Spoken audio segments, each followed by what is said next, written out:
प्रेम की एक ही उदासी है, जब वह बाँट नहीं पाता तो उदास हो जाता है, जब वह दे नहीं पाता तो उदास हो जाता है। और प्रेम की एक ही धन्यता है कि जब वह बाँट देता है, लुटा देता है तो वह आनंदित हो जाता है।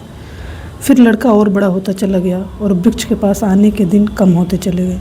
जो आदमी जितना बड़ा होता चला जाता है, महत्वाकांक्षा के जगत में प्रेम के निकट आने की सुविधा उतनी ही कम होती चली जाती है। उस लड़के की एम्बिशन, महत्वाकांक्षा बढ़ रही थी। कहाँ वृक्ष, कहाँ जाना। फिर एक दिन वहाँ से निकलता था तो वृक्ष ने उससे कहा, सुनो। हवाओं में उसकी आवाज़ गूंजी कि सुनो, तुम आते नहीं, मैं प्रतीक्षा करता हूँ, मैं तुम्हारे लिए प्रतीक्षा करता हूँ, राह देखता हूँ, बाट जोहता हूँ। उस लड़के ने कहा, क्या है तुम्हारे पास जो मैं आऊँ? मुझे रुपए चाहिए। हमेशा अहंकार पूछता है कि क्या है तुम्हारे पास जो मैं आऊँ। अहंकार मांगता है कि कुछ हो तो मैं आऊँ, न कुछ हो तो आने की कोई ज़रूरत नहीं। अहंकार एक प्रयोजन है, एक पर्पज़ है।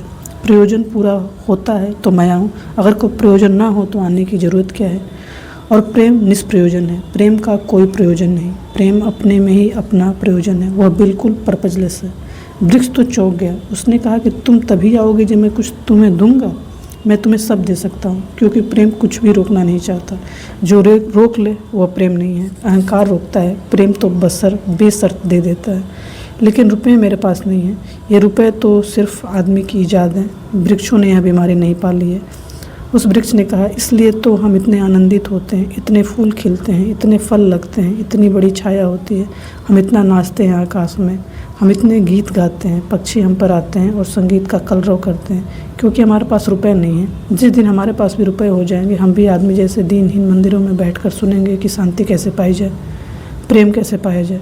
नहीं, हमारे पास रुपए नहीं है।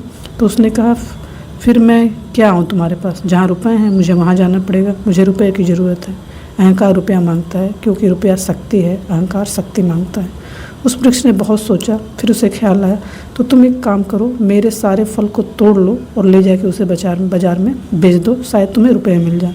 और उस लड़के को भी ख्याल आया। वह चढ़ा और उसने सारे फल तोड़ डाले, कच्चे को भी गिरा डाले, शाखाएँ भी टूटे, पत्ते भी टूटे। लेकिन वृक्ष बहुत खुश हुआ, बहुत आनंदित हुआ। टूट कर भी प्रेम आनंदित होता है। अहंकार पाकर भी आनंदित नहीं होता, पाकर भी दुखी होता है।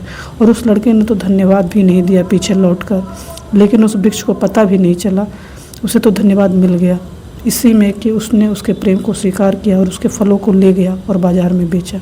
लेकिन फिर वह बहुत दिनों तक नहीं आया। उसके पास रुपए थे और रुपये से रुपये पैदा करने की कोशिश में लग गया।